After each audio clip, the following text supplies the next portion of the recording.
Very good morning to all of you. So welcome back to my YouTube channel after a long time.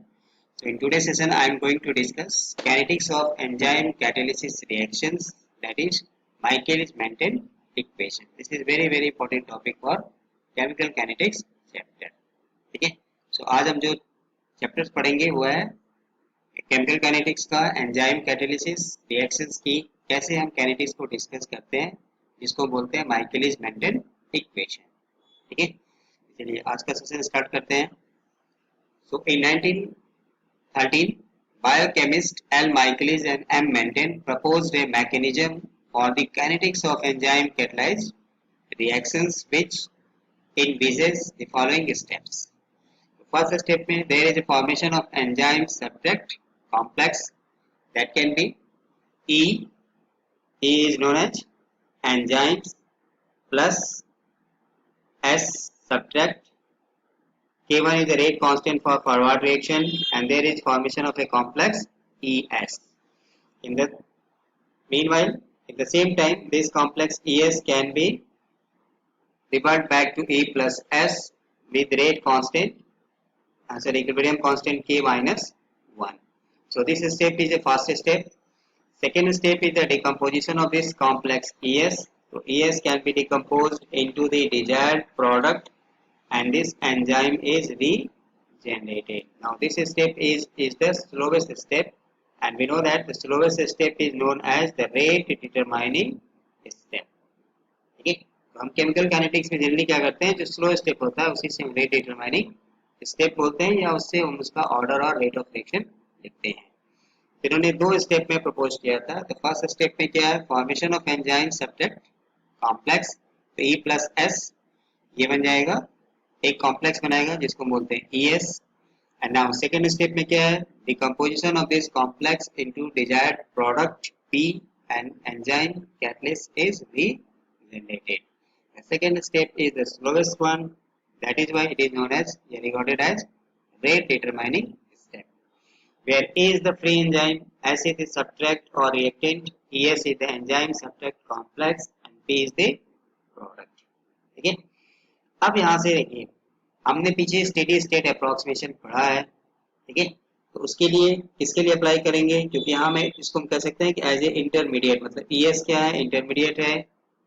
First step में generate हो रहा है और second step में क्या है, ये प्रोडक्ट में कन्वर्ट हो रहा है. ठीक है ना. अब इस रिएक्शन का अगर हमें रेट लिखना होगा तो रेट हम क्या लिखेंगे, प्रोडक्ट, फॉर्मेशन ऑफ प्रोडक्ट. तो इस रिएक्शन का रेट अगर हमें लिखना है तो हम क्या लिखेंगे, कहाँ से लेंगे, जो रेट डिटरमाइनिंग स्टेप है. ठीक है, चलिए यहाँ से अगर हम रेट लिखेंगे तो नो डाउट क्या आ जाएगा, the rate of formation of product P, that is rate of reaction, can be written as, product कहाँ में है, सेकेंड स्टेप में है, rate determining step second step है. वहां से क्या मिलेगा, rate equal to dP by dt equal to K2 into ES. ठीक है, अब ES यहाँ में क्या था, इंटरमीडिएट था, कॉम्प्लेक्स एंजाइम सब्सट्रेट कॉम्प्लेक्स है. इसके लिए हम स्टेडी स्टेट अप्रोक्सीमेशन लगाएंगे. तो स्टेडी स्टेट अगर अप्रोक्सीमेशन लगाएं इसके लिए, तो applying steady state approximation for ES, we can write del E by del the change in concentration of ES with respect to time equal to K1 ES minus K minus 1 ES minus K2 ES equal to 0. ठीक है, तो ये product plus लिया है क्योंकि first step में क्या था, यहाँ में क्या लिखेंगे, फर्स्ट स्टेप में क्या था, देखिए यहाँ से अगर लिखता हूँ ES equal to E plus S equal to, ये कॉम्प्लेक्स बनाया था ES, इसके लिए रेट कांस्टेंट क्या लिया था, K1. तो फर्स्ट स्टेप में ये क्या है, इसका जनरेशन हो रहा है, जनरेट हो रहा है, इसलिए हमने क्या लिया है, यहाँ में प्लस लिया है, K1 into E into S. Rate of reaction equal to rate constant into concentration of reactant. Same time में ये क्या है, रिवर्सिबल रिएक्शन है, तो रिवर्सिबल रिएक्शन है इसलिए यहाँ में क्या है, इसका rate equilibrium constant, rate constant minus 1.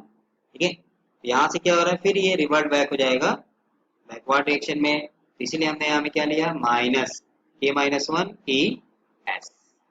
ठीक है, और सेकेंड स्टेप में क्या था, डिकम्पोजिशन था, मतलब ES चेंज हो रहा था प्रोडक्ट प्लस एंजाइम. इसको हम क्या लेते थे वहां में K2. तो इसीलिए सेकेंड स्टेप में क्या है, ये भी कंज्यूम हो रहा है ES, तो इसलिए इसका रेट क्या लेंगे K2 इंटू ES। ठीक है, तो फर्स्ट स्टेप में दोनों दो बार है, एक बार में जनरेट हो रहा है तो प्लस दिया, एक बार में ये कंज्यूम हो रहा है इसलिए माइनस दिया। स्टेडी स्टेट अप्रोक्सीमेशन SSA लगाएंगे किसी इंटरमीडिएट के लिए, तो उसके लिए क्या होता है, उसका रेट 0 के बराबर होता है। ठीक है, अब ये रेट इसका 0 के बराबर है, तो इसीलिए यहाँ से हमें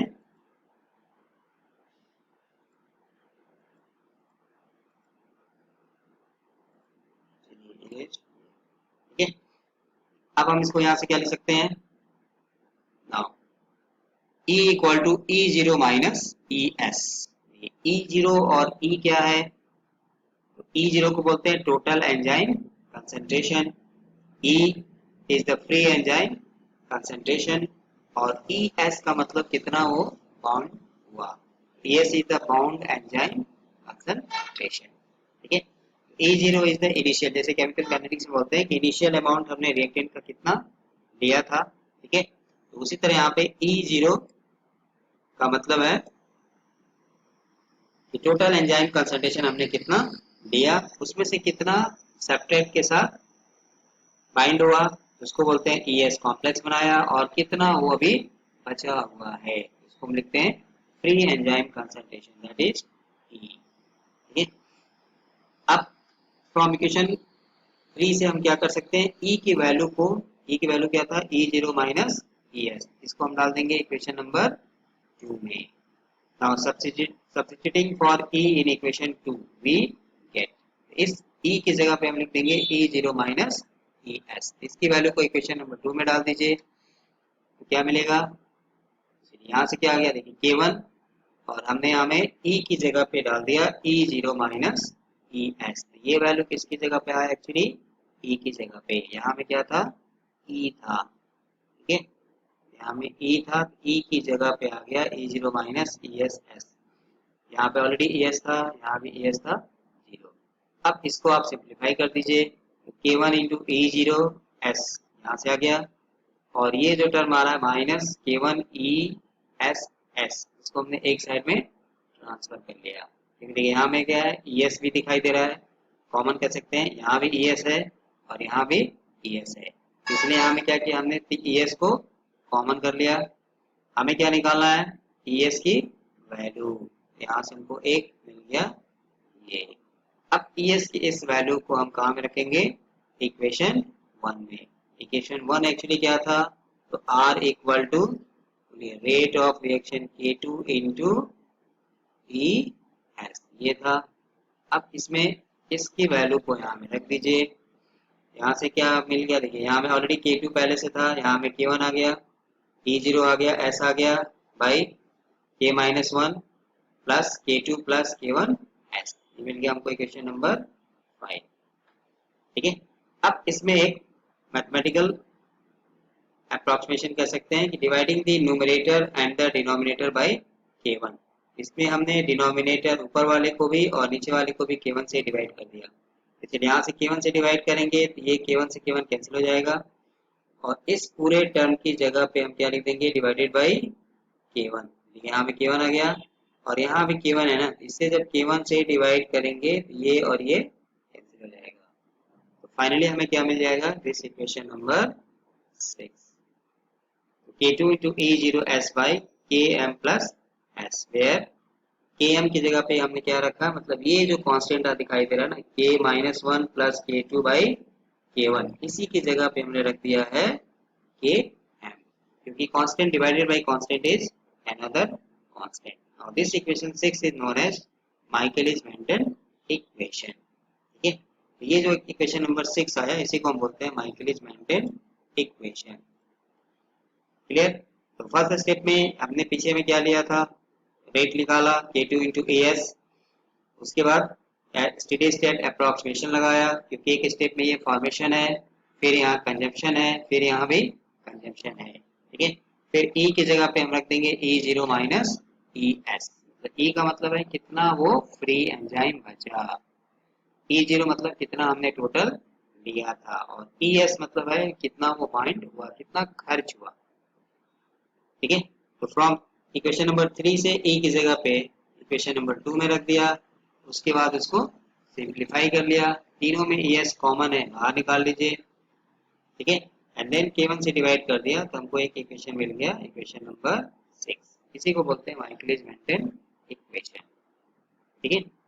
अब यहाँ में नेक्स्ट इसमें एक कांस्टेंट यूज किया जिसको हम बोलते हैं km। km is known as Michaelis constant, और km बेसिकली क्या होता है, ये था k minus one rate constant, k2 भी सेकेंड स्टेप के लिए रेट कांस्टेंट, और k1 भी क्या है, rate constant for second step. तो कांस्टेंट कांस्टेंट मतलब अनदर कांस्टेंट, इसलिए एक नया नाम इसको दे दिया गया माइकलिस कांस्टेंट, ठीक है। तो अगर हमसे क्वेश्चन में माइकलिस कांस्टेंट पूछेगा तो हमें बेसिकली क्या निकालना है, k minus one plus k2 by k1। कहीं कहीं इसको k1 k2, इसको k2 और इसको k3 भी लिखते हैं, तो कंफ्यूज नहीं होना, एक ही बात है, ठीक है।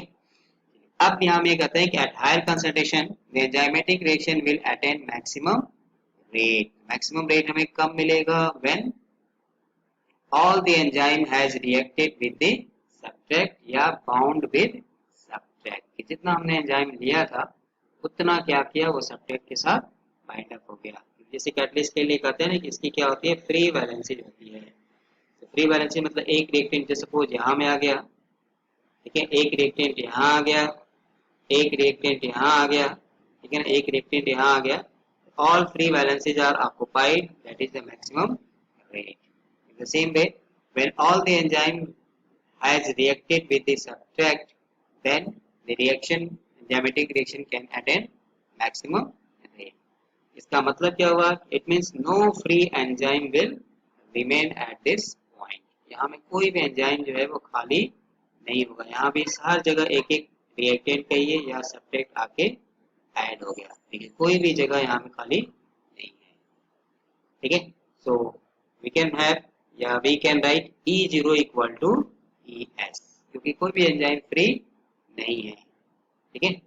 So from equation 1 R max मतलब मैक्स जो रेट होगा वो क्या हो गया, मैक्सिमम हो गया, इसी को हम लिख देते हैं V मैक्स। इसमें हमें क्या मिलेगा, K2 इंटू E0। क्यों, क्योंकि देखिए इक्वेशन 1 में क्या था, इक्वेशन 1 में रेट को हमने क्या लिखा था पहले स्टेप में, K2 इंटू इंटू ES, और अब ES की जगह पे क्या आ जाएगा, E0, ठीक है। ये हमें फॉर्मूले के तौर पे यूज करना है कि V मैक्स की वैल्यू निकालनी है अगर हमें, तो K2 into E0, so where V max is the maximum rate, therefore Michael-Menten equation can also be written as, जो अभी पीछे इक्वेशन नंबर 6 लिखा था उसकी जगह पे हम क्या लिख देंगे, K2 E0 की जगह पे भी मैक्स। पहले इक्वेशन नंबर आप पीछे देखिए तो वहां में क्या लिखा था, K2 इंटू E0, इसकी जगह पे आ जाएगा भी max into substrate by Michaelis constant plus S. तो this is also known as Michaelis Menten equation, ठीक है। तो यहाँ से दो टर्म आपको मिला, एक क्या मिला, माइकलिस कांस्टेंट। माइकलिस कांस्टेंट कैसे निकालेंगे, तो उसके लिए हमें आया k minus one plus k2 by k1, ये मिल गया माइकलिस कांस्टेंट का फॉर्मूला कह सकते हैं ये, ठीक है। और दूसरा क्या आया, मैक्सिमम रेट के लिए, तो मैक्सिमम रेट हमें कब मिलेगा, when all the enzymes has reacted या बाउंड विद सब्ट्रैक्ट, तो उसको लिखते हैं V मैक्स। V मैक्स के लिए मिल गया K2 इंटू E0, ठीक है। और इसको एक इक्वेशन नंबर 6 में रख दिया तो यहाँ से हमको एक माइकल मेंटेन का नया फॉर्म मिल गया, ठीक है। So this equation number 8 is also known as Michaelis Menten equation, ठीक है। अब यहाँ से देखिए तीन केस हमें जनरली मिलता है कि फर्स्ट केस ये मान लें कि if Km is much much greater than subtract concentration, ठीक है। तो अगर Km की वैल्यू इससे ज्यादा है तो S को हम क्या कर सकते हैं, इट कैन बी नेग्लेक्टेड। तो जब नेग्लेक्ट हो जाएगा तो यहाँ में नीचे में क्या था इक्वेशन नंबर 8 में अभी जो पीछे लिखा था Km प्लस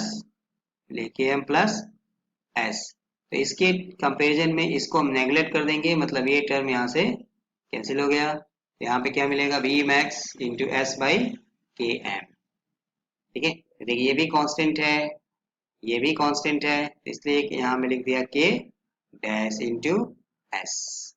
मतलब in this condition the reaction will follow the first order kinetics with respect to subtract S। तो फर्स्ट ऑर्डर काइनेटिक्स को फॉलो करेगा, क्योंकि ऑर्डर का मतलब यहाँ में क्या है, पावर 1। ठीक है, तो ये कब आएगा, जब Km की value much much greater than S, subtract concentration से ज्यादा होगा तब। ठीक है, केस 2, अब जस्ट रिवर्स कर दीजिए कि if Km is much much less greater than sorry S is much greater than Km और Km is much less than S। तब उस केस में क्या आएगा, Km को हम नेग्लेक्ट कर देंगे, तो Km नेग्लेक्ट कर देंगे तो यहाँ से क्या नीचे में बचेगा S, S और S कैंसिल हो गया, तो हमें रेट क्या मिलेगा, V max that is constant, या U में से it does not depends on the concentration S का पावर 0। तो 0 होने का मतलब क्या हो गया, this reaction is of zero order with respect to S। ठीक है, तो फर्स्ट कंडीशन में क्या आएगा, विथ Km की मैकेलिज कांस्टेंट की वैल्यू अगर S से बहुत ज्यादा है, तब हम कहेंगे कि वो क्या करेगा, फर्स्ट ऑर्डर काइनेटिक्स को फॉलो करेगा। अगर सब्ट्रैक्ट कंसंट्रेशन ज्यादा है, माइकलिस कांस्टेंट की वैल्यू कम है, तब उस केस में क्या आएगा, जीरो ऑर्डर।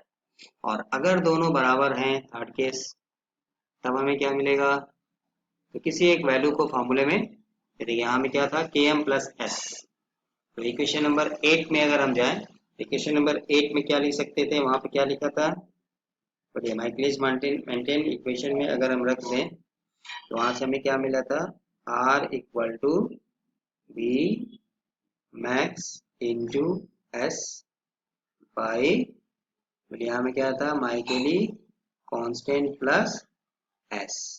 ठीक है, इन दोनों में से किसी एक को रिप्लेस कर दीजिए, इसीलिए मान लेते हैं Km की जगह पे हम क्या लिख देंगे, S को लिख देंगे। तो अगर हम यहाँ में Km की जगह S लिख दें, तो S और S नीचे में क्या आ जाएगा, B max into S by 2S, इससे ये कैंसिल हो जाएगा, यहाँ में क्या बचेगा, B मैक्स बाई 2। ठीक है, तो अगर दोनों की वैल्यू बराबर है, इसका मतलब क्या है कि Michaelis constant is equal to concentration of substrate at which the rate of formation of product is half the maximum rate obtained at high concentration of S। ठीक है, तो ये माइकेलिज कांस्टेंट जिसको बेसिकली बोलते हैं, वो क्या होता है, वह कंसंट्रेशन है S का, सब्सट्रैक्ट का, जिसपे क्या है, rate of formation of product is half, मतलब V मैक्स की वैल्यू हाफ हो जाएगा, उसी को बोलते हैं माइकेलिज कांस्टेंट। ठीक है, चलिए इसी चीज को ग्राफ से अगर दिखाएं, ठीक है, तो यहाँ पे चलिए ग्राफ में अगर दिखाते हैं, तो R और S में ग्राफ खींचते हैं, मतलब सब्ट्रैक्ट कंसंट्रेशन और R में। ठीक है, यहाँ से क्या है, देखिए ये ग्राफ क्या होता है, जनरली ये ऐसे जाएगा और ये जाके लाइक दैट, तो ये इसको हम लोग बोलते हैं मैक्सिमम, इसको अगर मिला दें, ये क्या मिल गया, मैक्सिमम रेट, इसी को हम बोलते हैं वी मैक्स। तो मैक्सिमम रेट पे है तो ऑर्डर क्या हो जाएगा, जीरो। क्लियर, ठीक है, क्योंकि यहाँ में रेट कितने किसके बराबर हो गया, आर इक्वल टू भी मैक्स, ये वाला केस यहाँ में आएगा। ठीक है, और इनिशियल कंसंट्रेशन में क्या लेंगे, तो जनरली यहाँ में क्या आएगा, ये फर्स्ट ऑर्डर। ठीक है ना, और जिसमें जस्ट हाफ वैल्यू, यहाँ से देखिए हाफ वैल्यू अगर हम ले लें, तो कंसंट्रेशन, वह कंसंट्रेशन सब्ट्रैक्ट का, इस पे ये वैल्यू क्या है, हाफ है। ठीक है, तो इसी को हम बोलते हैं, ये जो कंसंट्रेशन आएगा that is known as Michaelis constant, जहां में ये वैल्यू कितना हो जाएगा, रेट इक्वल टू हो जाएगा वी मैक्स बाय 2, मतलब just half of this curve. ठीक है, तो जिस कंसंट्रेशन पे बी मैक्स की वैल्यू हाफ होगा, उसी को हम बोलते हैं माइकेलिज कांस्टेंट। तो Michaelis constant is equal to concentration of S at which the rate of formation of product is half the maximum rate, कितना आ जाए, बी मैक्स का आधा, 1/2। ठीक है, सो Km की वैल्यू अगर ज्यादा है तो फर्स्ट ऑर्डर काइनेटिक्स को फॉलो करेगा, अगर सब्ट्रैक्ट कंसंट्रेशन ज्यादा है तो जीरो ऑर्डर को, मतलब मैक्सिमम की कंडीशन में वो जीरो ऑर्डर हो जाएगा। जीरो ऑर्डर होने का मतलब with respect to substrate S, मतलब उस कंसंट्रेशन पे डिपेंड नहीं करेगा। ठीक है, क्योंकि मैक्सिमम रेट हमें कब मिलेगा, जब सारा एंजाइम क्या है, बाइंड अप कंडीशन में आ गया। ठीक है, turn over number. So the turnover number of an enzyme is defined as the maximum number of molecules of substrate converted into product per active site per unit time। ठीक है, तो इसको define करते हैं कि ऐसे कितने नंबर ऑफ मॉलिक्यूल्स थे सब्सट्रैक्ट के जो प्रोडक्ट में कन्वर्ट हुए, जो प्रोडक्ट में कन्वर्ट होगा पर यूनिट टाइम में, उसी को हम बोलते हैं turnover number when enzyme is saturated with subtract. Basically जो कांस्टेंट K2 हम लिखते हैं इक्वेशन नंबर 7 में, इसी K2 को हम बोलते हैं turn over number of enzymes. तो याद रखिएगा, आगे हमें क्वेश्चन मिलेगा। तो turn over number of enzyme अगर हमें पूछता है TON, तो कांस्टेंट K2, इसी को कहीं कहीं हम K कैटलिस्ट भी लिखते हैं। ठीक है, एक और टर्म इसमें आता है catalytic efficiency. Catalytic efficiency is defined as K2/K M, मतलब टर्न ओवर नंबर को अगर माइकलिस कांस्टेंट से डिवाइड करें तो हमें एक टर्म मिल जाएगा कैटेलिटिक एफिशिएंसी। ठीक है, टर्न ओवर फ्रीक्वेंसी, इसके लिए दो कॉन्सेप्ट है। अगर हमें V max divided by E zero दिया है क्वेश्चन में, तो टर्न ओवर फ्रीक्वेंसी निकालना है तो V max divided by E zero. Basically इसको डिफाइन क्या करते हैं, turn over number divided by time. और टर्न ओवर नंबर कैसे निकालते हैं, amount of reactant divided by amount of catalyst, कितना रिएक्ट किया और हमें यील्ड दिया रहेगा, इसको हम बोलते हैं टर्न ओवर नंबर। और इस नंबर को अगर हम टाइम से डिवाइड कर दें पर यूनिट टाइम, तो हमें क्या मिल जाएगा, टर्न ओवर फ्रीक्वेंसी। ठीक है, तो अगर हमें क्वेश्चन में अगर अमाउंट ऑफ रिएक्टेंट दिया है, अमाउंट ऑफ कैटलिस्ट दिया हुआ है, जनरली मोल में रिप्रेजेंट करते हैं, फील्ड दिया रहेगा रिएक्शन का कितना परसेंट बना, तो हमें टर्नओवर नंबर निकालने के लिए या फ्रीक्वेंसी निकालने के लिए ये फॉर्मूला। अगर वी मैक्स और ई जीरो की टर्म में बात करेंगे तो टर्नओवर फ्रीक्वेंसी निकालने के लिए ये फॉर्मूला। टर्नओवर नंबर क्या होता है, कांस्टेंट K2। ठीक है, कैटेलिटिक एफिशिएंसी पूछेगा तो K2/Km। ठीक है, अब significance of Michaelis-Menten constant. So there are many advantages of knowing the Km Michaelis constant values of enzyme subtract system। तो बहुत सारे enzymes के लिए इसकी वैल्यू निकाला भी गया है। तो देखिए फर्स्ट ये हमें क्या बताता है, it helps to predict whether the cell needs more enzyme or more subtract in order to speed up the enzymatic reaction। So we can predict, ठीक है, by using the value of Michaelis Menten constant. ठीक है, कि हमें enzyme की जरूरत है या हमें सब्ट्रैक्ट की जरूरत है। Second, for two similar substrate, that is for example glucose और fructose, enzyme will prefer that substrate which has lower Km value, जिसकी वैल्यू कम होगी जनरली उसको प्रीफर करता है। Km value gives an approximate measure of the concentration of substrate of the enzyme in that part of the cell where reaction is occurring। ये concentration को भी हम यहाँ से मेजर कर सकते हैं। For example those enzymes which catalyze reactions with relatively more concentrated substrate, for example sucrose, usually have relatively higher Km value। अगर कंसंट्रेशन ज्यादा है तो हम Km वैल्यू को ज्यादा लेंगे। अगर concentration enzymes that react with substrates low है तो जनरली हम क्या यूज करते हैं, लोअर Km वैल्यू। ठीक है, so these are some significances of Michaelis-Menten constant।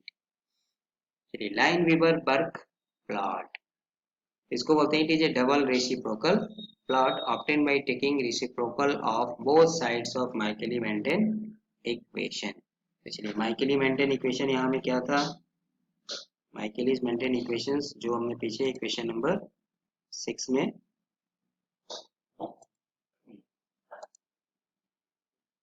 यहाँ पे लिखते हैं, बोलिए R इक्वल टू क्या था, V मैक्स इंटू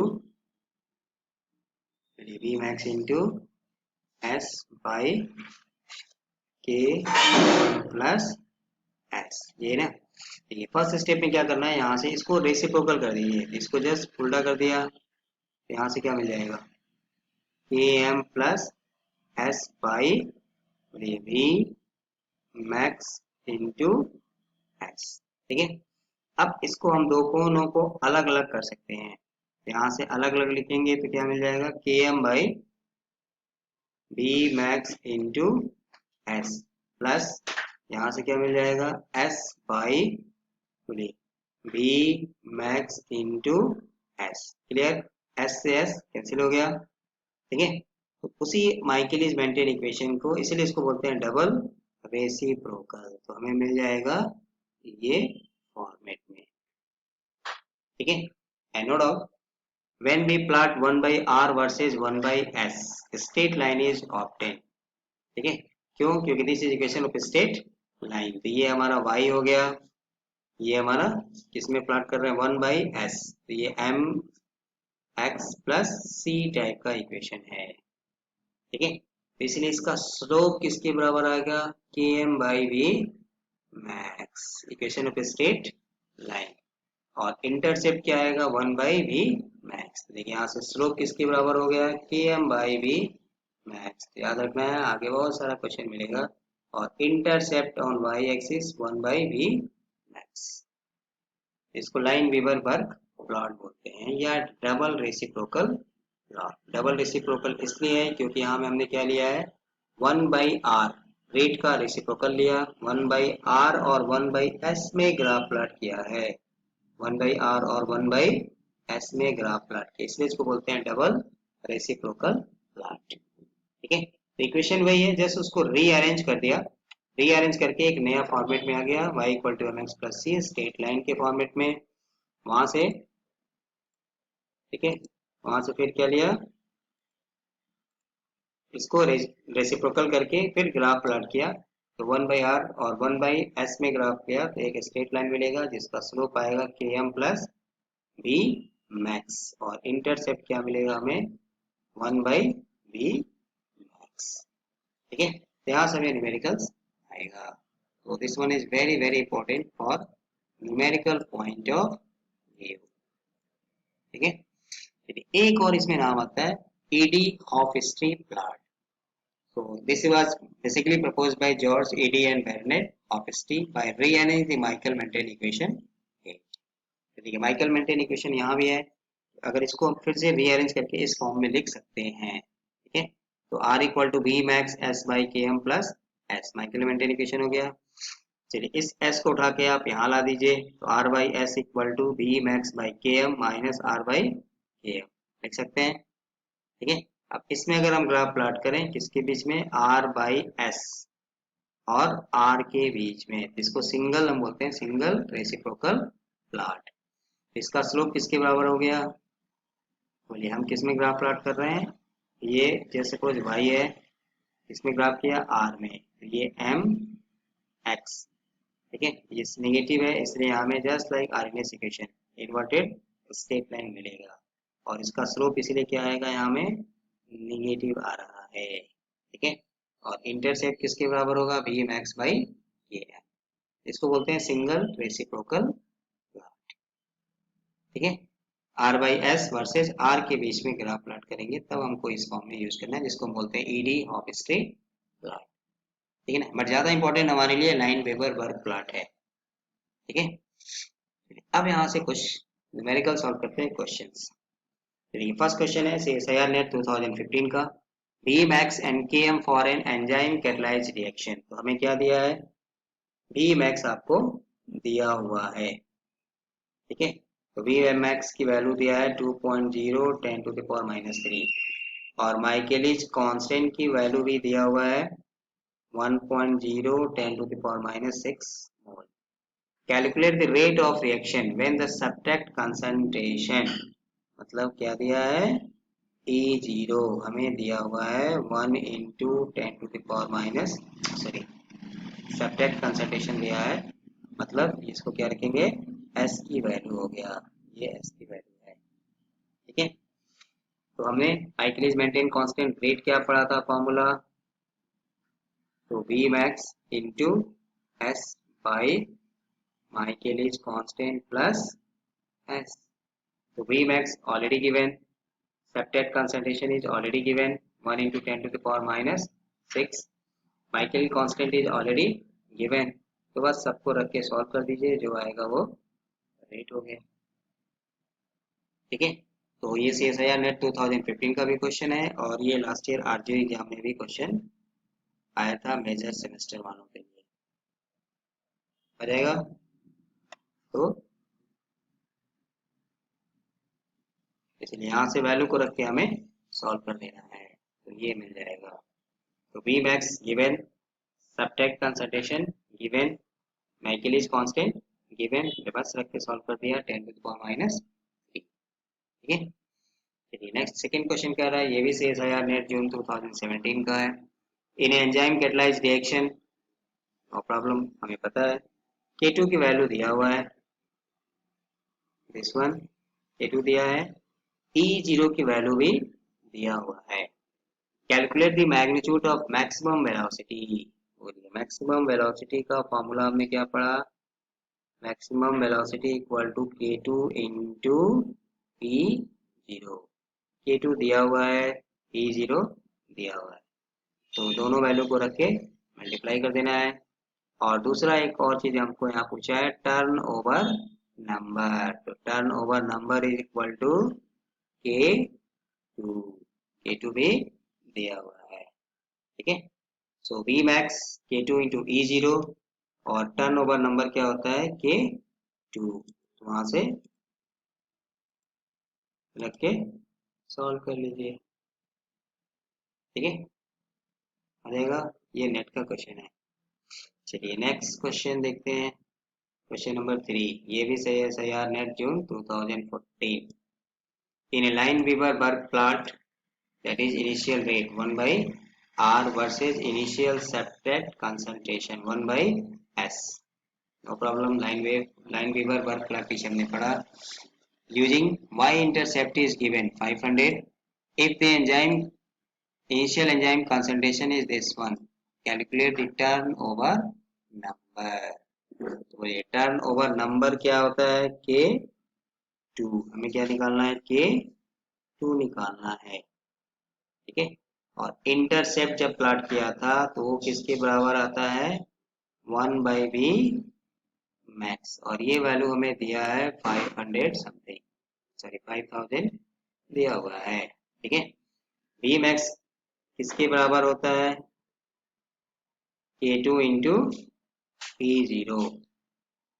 ठीक है, E0 इनिशियल एंजाइम कंसंट्रेशन दिया है, बी मैक्स दिया है, बी मैक्स दिया है मतलब इंटरसेप्ट दिया हुआ है, तो वहां से निकल जाएगा. हमें क्या निकालना है K2. तो टर्न ओवर नंबर का मतलब है K2. ठीक है, हो जाएगा. So enzyme concentration is given, E0 is given, intercept is given मतलब 1 by V max is given, तो वहां से बी मैक्स निकल जाएगा.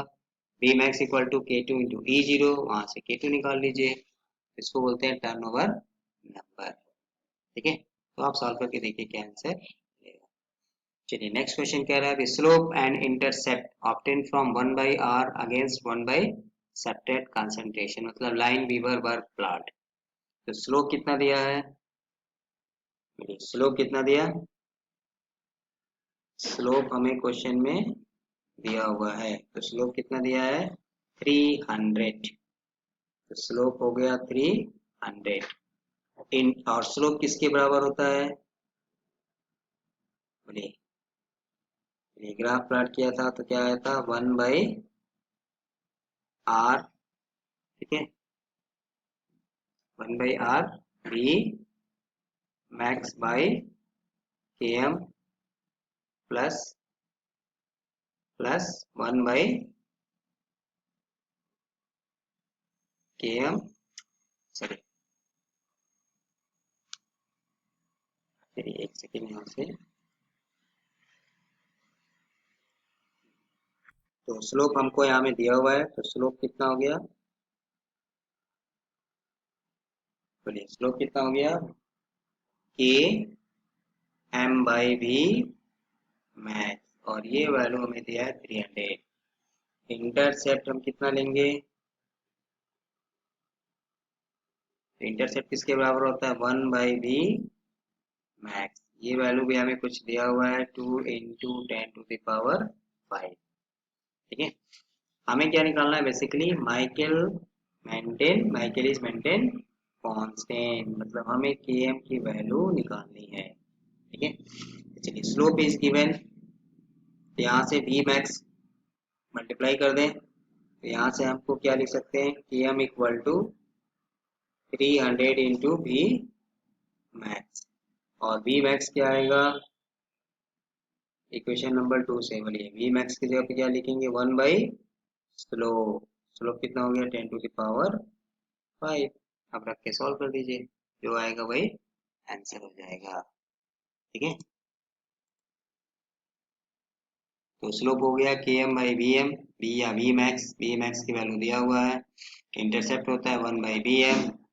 ठीक है, फ्रॉम इक्वेशन 1 एंड 2, तो km की वैल्यू मिल गया स्लोप इंटू 1 बाई इंटरसेप्ट, तो ये मिल जाएगा माइकल इज मेंटेन कांस्टेंट। तो जहाँ भी माइकल इज मेंटेन कांस्टेंट निकालना है, स्लोप और इंटरसेप्ट हमें दिया रहेगा, तो जस्ट शॉर्टकट फॉर्मूला यहाँ से कर सकते हैं, स्लोप इंटू 1 बाई इंटरसेप्ट। ठीक है, तो माइकलिज कांस्टेंट अगर हमें निकालना है तो यहाँ में हम एक सीधा सीधा फॉर्मूला लिख सकते हैं, स्लोप इंटू 1 बाई इंटरसेप्ट। ठीक है, चलिए नेक्स्ट क्वेश्चन कह रहा है, for an enzyme catalyse reaction the plot of inverse of initial rate, मतलब वही 1 बाई आर, यहाँ भी Lineweaver Burk plot inverse of 1 by S, मतलब सब्ट्रैक्ट कंसंट्रेशन 1 बाई आर।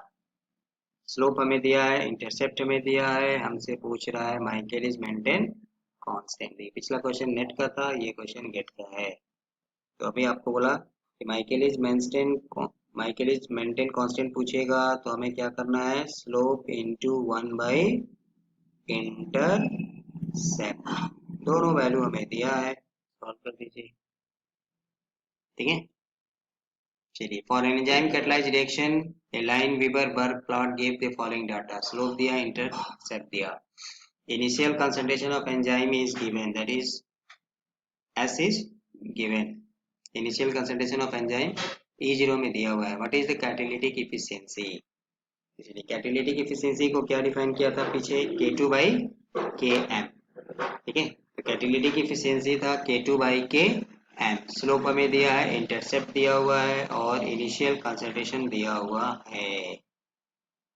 तो कैटेलिटिक एफिशिएंसी निकालने के लिए हमें K2 बाई Km चाहिए। Slope equal to Km by Vm, Km by Vm, Vm की जगह पे क्या लिखेंगे? K2 into E0। ठीक है, catalytic efficiency is defined as K2 by Km, तो यहाँ से हम निकाल लेंगे K2 बाई Km की वैल्यू, ये मिल जाएगा कैटेलिटिक एफिशिएंसी। ठीक है, आ जाएगा। ये नेट का क्वेश्चन था 2011। चलिए नेक्स्ट क्वेश्चन भी है, नेट दिसंबर 2014, सेम क्वेश्चन, बस सिर्फ वैल्यू बदला, कैटेलिटिक एफिशिएंसी निकालना है। तब आप सॉल्व करके देखिए इसका क्या आंसर मिलेगा। सेम वही K2 बाई Km, जस्ट अभी पीछे जो क्वेश्चन किया था क्वेश्चन नंबर 6। ठीक है, आ जाएगा। चलिए नेक्स्ट कह रहा है, फॉर एंजाइम सब्ट्रैक्ट रिएक्शन दिया हुआ है, स्लोप दिया है हमें, इंटरसेप्ट दिया हुआ है, K1 की वैल्यू निकालनी है, इनिशियल कंसंट्रेशन दिया है और K-1 बाई K2 की वैल्यू भी दिया हुआ है। ठीक है, तो ये जून 2018 का क्वेश्चन है। तो चलिए इसको नेक्स्ट पेज पे सॉल्व करते हैं। ये रहा, तो स्लोप हमें पता है, पीछे क्वेश्चन किया, इंटरसेप्ट पता है। ठीक है, तो हम यहाँ से क्या निकालेंगे? माइकल इज कांस्टेंट, मतलब स्लोप इंटू 1 बाई इंटरसेप्ट आप कह सकते हैं, शॉर्टकट फॉर्मूला। ठीक है, और बी मैक्स, स्लोप इंटरसेप्ट दिया हुआ है तो बी मैक्स किसके बराबर था? K2 बाई E0 दिया था तो हमने यहाँ से K2 भी निकाल लिया। Michaelis constant Km is defined as K-1 plus K2 by K1। ठीक है, और क्वेश्चन में लिखा हुआ है K-1 divide by K2 equal to 1000, तो यहाँ से K-1 की जगह पे क्या लिख देंगे? 1000 इंटू K2। तो माइकलिस कांस्टेंट के फॉर्मूले में डाल दीजिए K2 यहाँ से मिल गया V मैक्स से, V मैक्स कहाँ से मिला, इंटरसेप्ट से। देन फाइनली हमें पता निकालना है K1 की वैल्यू, तो मिल गया। ठीक है, तो स्लोप देगा, इंटरसेप्ट देगा तो वहां से Km निकल गया, इंटरसेप्ट देगा तो वहां से K2 निकल जाएगा, क्योंकि K2 का मतलब क्या है, इंटरसेप्ट 1/Vm, V मैक्स की जगह पे K2 इंटू T0। ठीक है, अब माइकलिस मेंटेन कांस्टेंट का जो डेफिनेशन फार्मूला है Km इक्वल टू वहां में रख के सॉल्व कर देना है। ठीक है, नेक्स्ट क्वेश्चन कह रहा है कैलकुलेट द टर्नओवर फ्रीक्वेंसी। तो टर्नओवर फ्रीक्वेंसी को पीछे डिफाइन किया था, amount of reactant divided by amount of catalyst into yield, and then turnover number निकल गया, उसके बाद क्या करेंगे, डिवाइडेड बाय टाइम। ठीक है ना, चलिए turnover frequency, turnover number by time. Turnover number कैसे निकालेंगे, देखिए अमाउंट हमें लिखा हुआ है, कितना लिया है 1 मोल, कैटलिस्ट कितना लगा 0.01, यील्ड कितना दिया आपको 90%, तो यील्ड दिया हमें 90%, तो यील्ड 90% आ गया, यहाँ रख दिया यील्ड की जगह पे 90/100। अमाउंट ऑफ रिएक्टेंट कितना दिया है 1 मोल लिखा है, और कैटलिस्ट तो जनरली कम ही होता है, तो ये आ गया 0.0 मोल। तो पहले हमने टर्न ओवर नंबर निकाल लिया and then divided by time, तो यहाँ आवर में निकालना है, तो आवर में ही दिया हुआ है 5 आवर्स, तो रख दिया 18 आवर्स पर आवर हो गया टर्न ओवर फ्रीक्वेंसी। ठीक है, तो ये पीछे फॉर्मूला में बना था। तो चलिए ये था आज का सेशन, माइकलिस मेंटेन इक्वेशन। ये मेजर वालों के लिए भी इंपॉर्टेंट है, बीएससी मेजर केमिकल काइनेटिक्स में, और जो third semester chemistry major student है उनके लिए भी इम्पोर्टेंट है। ठीक है, आपने देखा हर साल लगभग नेट गेट आईटी जेम में यहाँ से क्वेश्चंस मिलते हैं। ठीक है, तो और भी बहुत सारा क्वेश्चंस है, इसके बेस पे आप वो सारे क्वेश्चंस कर सकते हैं। ठीक है, तो ये था आज का सेशन। नेक्स्ट वीडियो में मिलते हैं फिर नए टॉपिक के साथ, तब तक के लिए मस्त रहिए, स्वस्थ रहिए।